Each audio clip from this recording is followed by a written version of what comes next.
Свирежи, нетрпеливост и намуртени лица не дочекаа утрово на граничниот премин Богородица, откако почна штрајкот на грчките царински служби. Ова предизвика колапс на граничните премини, особено на оној кај Гевгелија, кој е и најфреквентен.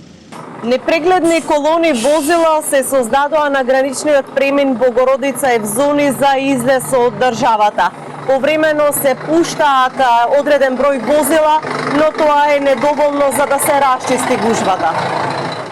Меѓу патниците не наидовме на неинформирани. Сите знаеа дека во тек е штрајк, но најголемиот дел од возилата се туристи од Србија, па морале да тргнат на закажаните летувања. Колку време чекате?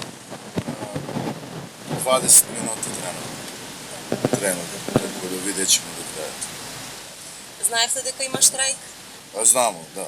Обавештени сме, али не вреди. Тако е како е треба. 10 минути. Да. Sada smo stigli. Сега стигнавте, пуштаат или затворено е цело време? Не знам, ових 10 минути се ништо не е променило. Затоа што има штрајк, не знам дали сте информирани. Да, знам. Знаевте ли дека има штрајк? Како се патува со оглед на гужвите? Страшно. Ако ово потрае овако, бога ми, биće страшно. Али добро. Шта е туе? Транспортери имаше помалку. Тие што ги затекнавме на границата главно беа од соседните земји. Морале да продолжат со патувањето и покрај најавениот штрајк. Но на границата се соочуваат и со други проблеми во сеопштата мешаница. Јас сам дошол сада, али има многу се чека. Видиш, ова трака за камион е заузета. За нас е многу. Да е бија она наша пуштена.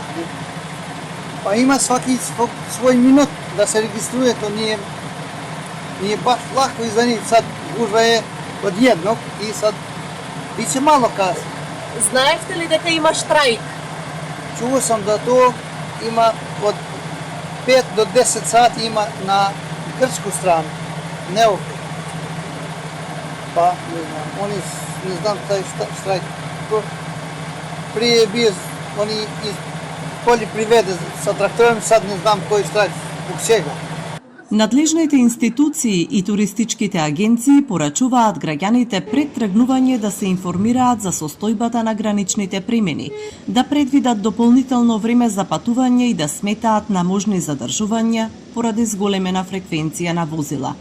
Иако по завршувањето на штрајкот се очекуваше сообраќајот на граничните премини постепено да се врати во нормала, засилениот интензитет на сообраќајот повремено предизвикува колони и долги чекања во текот на денот.